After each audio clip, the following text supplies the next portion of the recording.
Nandito na po tayo sa face-to-face. Narito po ang nagrereklamo, si Aling Mirna. At ang kanyang inirereklamo, si Aling Rachel. Ate Pia, Kuya Alan, Aling Mirna, Aling Rachel. Can I use the word nakikiramay ako sa sitwasyon nyo? Aksidente to, walang may gusto. Kaya lang nga, kung titignan natin sitwasyon ni Mirna, may sakit yung son-in-law niya, tuliro na rin si Ayana sa mga responsibilidad niya. Pag tinignan mo naman si Rachel, she's dealing with her own struggles, tapos nakikita niya si Fernando na gusto lang naman makatrabaho. Bad things do happen to good people. It's not a matter of sino may kasalanan, it's really a matter of masama tong sitwasyon, what do we do with it? So first advice ko, pag masama na yung sitwasyon, huwag natin payagan, lalong lumala. Thank you na may barangay na tumutulong. Di naman talaga kayo galit at each other, pero because you're protective of the people you love, medyo lumalala yung sitwasyon. Pangalawang observation ko lang, at para to sa audience, pero paraan ko rin to na medyo katukin, no, ang ating mga government agencies. Alam mo, Kuya Boy, sumasama loob ko talaga pag sa show natin, tapos naririnig ko yung hindi na namin alam kung saan lalapit. Gusto kong katukin yung mga agencies. Bakit ang ordinaryong Pilipino hindi makakuha ng ganitong mga ayuda kung walang, can I use the word padrino, or walang mag-endorse sa kanila? So baka that's one lesson to make it easier. Ang point ko is may pera, and we will help you on that aspect because every citizen has a right to that social service. The third point I want to make is that having barangay conciliation is a good thing. Alam mo, sinabi kay Ayana o sinabi sa iyo, no, Mirna, na doon tayo sa presinto o sa piskal mag-usap. Medyo may kasamang legal threat yon. Pero pag sinabing pababarangay kita, ang trabaho kasi ng barangay, conciliation. Humanap ng paraan na magkabate. Yung concept na pagbabatiin kayo ng barangay ay magkabarangay kayo. So meaning, in this case, hindi pwedeng sabihin sa iyo ng barangay, iko-contempt kayo, kasi pwede mong sabihin, sorry, hindi kami magkabarangay, hindi ako mag-a-attend dyan. So kung tingin mo makakatulong sa inyo pagko-conciliate ng barangay, pwede kayong pumunta. Pero hindi na pwedeng sabihin, di ba, na you're required to go kasi hindi kayo magkabarangay. In the case naman ni Fernando, hindi nyo kasi kailangan ng certificate ng barangay na mag-file ng kaso kasi hindi nga kayo magkabarangay. Of course, we're hoping hindi umabot sa piskalya, kaya nga kayo nagkasundo doon sa pulis, no? Klaro naman at inaamin naman ni Ayana na meron siyang obligasyon. Ang question, yung time, yung paraan, ano kasama dito. So, dahil si Fernando naman ay isang third party, pwede niyong kausapin yung insurance nyo na bayaran din yung hanggang dun sa limit ng kanilang insurance. Sana makatulong iyan, no? So, nagkaroon kayo ng kasunduan, ano, sa stasyon ng pulis, di ba? Kaya lang, ang gusto nyong mangyari ngayon ay magbago yung kasunduan na yon dahil sa pananaw mo hindi sapat yon. Tama? Oo. Naniniwala ka bang hanggat kaya nilang tumutulong naman sila? Gusto ko po, ate, tulungan yung manugang ko para makatrabaho po siya. Pag-aaral ng check-up, tinatawagan ko. Ayaw po sumagot. Okay na po sana eh. Eh, wala eh. Kuya, ate, wala kaming panggastos. Tapos siya, ayaw po sumagot ng cellphone. Tapos tulungan na kami.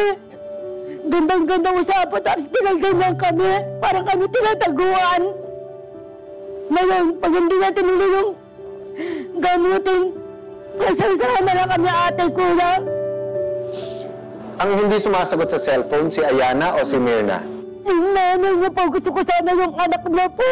Kaso siya po nakikipag-arap sa amin. Oo, pero tinanggap niyo naman na dahil nga busy din si Ayana, dahil nga nasa sitwasyon din siya na napakabigat, na si Mirna muna mag-aasikaso sa inyo. So si Mirna ang sinasabi mo nga, na hindi sumasagot.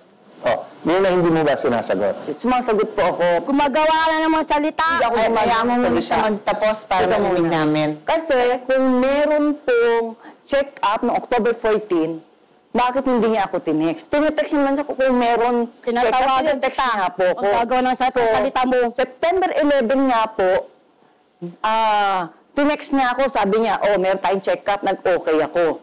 Pagdating ng hapon ng September 11, 3 p.m., may summon na dumating yung pangalawang pabarangay. Hindi ko nga sila pinapick up sa taxi. Pero pumunta sila ng September 11 sa orthopedic at nagpa-check up sila. Umaten ako ng September 12 sa barangay, dun kami nagkita. Sabi niya, hindi mo kami dinala sa orthopedic. Pero nagawa po nilang pumunta sa orthopedic para pa-check up at yung mga nagastos nila, sabi kasi may pabarangay ka at ilang ko muna.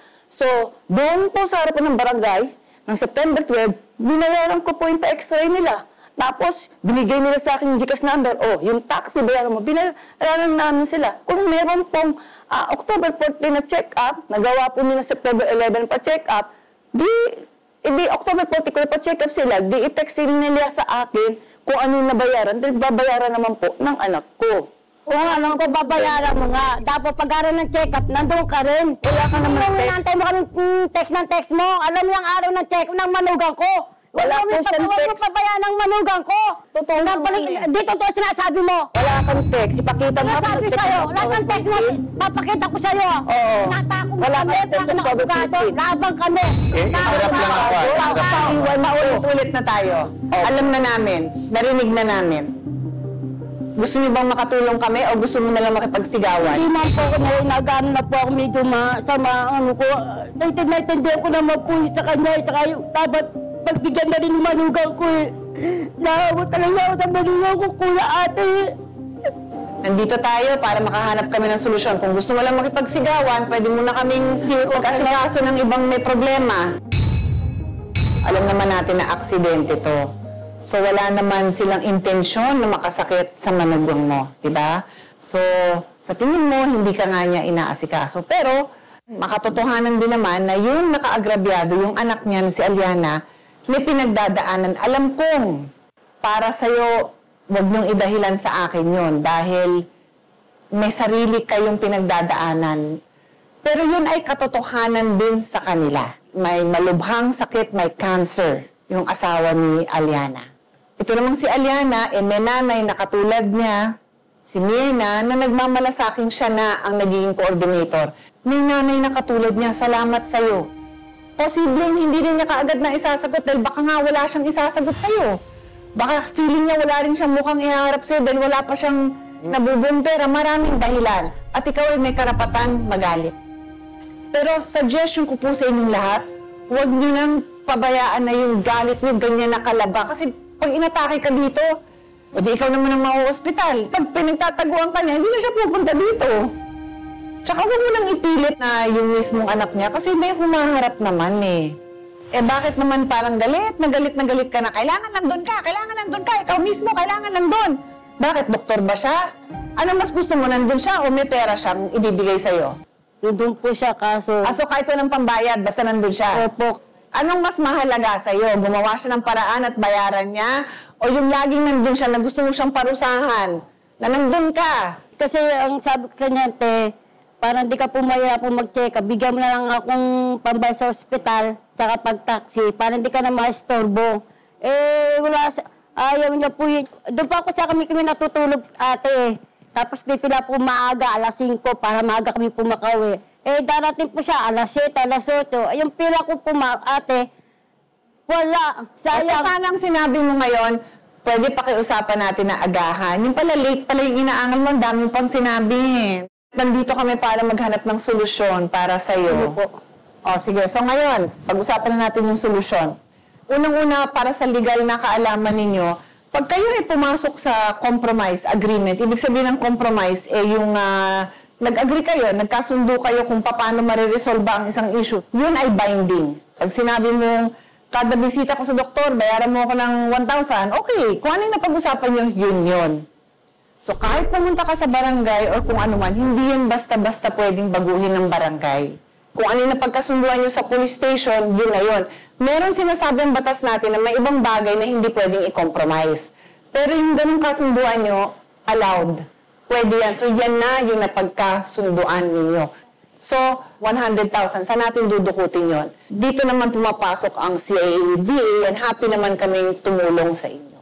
O, alamin namin sa orthopedic kami kakausap para makita natin kung ano yung pinakamadaling paraan na matulungan natin ang inyong manugang at mabalik siya sa trabaho at pati kung ano pang kailangan nyo sa ikabubuti ng pamilya mo, trabaho din para sa inyo, nalabas na din sa problema nyo, pero nais lang namin makatulong at pati sa asawa ni Aliana, handa po kami tumulong. Okay?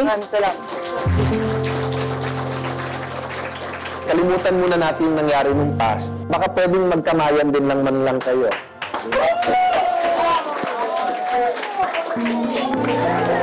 Sorry ah. Sorry, gusto sa lang. Pasensya na. Tulungan na tayo. Kaya lumapit ako dito kasi hindi ko naglalabang ang gagawin ko. Ito yung paraan ko para magkaroon ka ng matulungan mo ng manugang mo. At hindi ka na magagalit sa akin.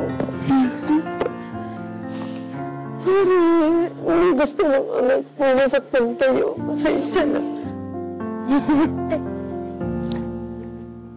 Maraming salamat. Maraming salamat po. Mabuhay talagang mga nanay.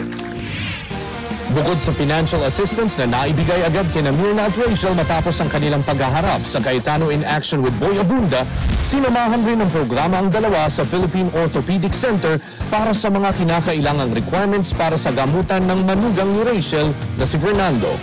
Sa tulong ng Medical Social Work Department ng ospital at ng CIA with VA, nagsimula na rin silang magproseso ng medical assistance para sa pagpapalagay ng bakal sa paa ni Fernando para siya ay tuluyang gumaling at muling makalakad.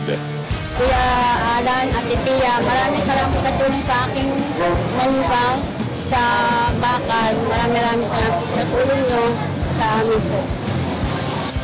Kasalukuyan namang pinoproseso na ng programa ang tulong para sa cancer treatment ng manugang ni Mirna. Kay Tito Boy, kay Kuya Alan at kay Ate Lia Cayetano, maraming salamat sa pagtulong po sa akin.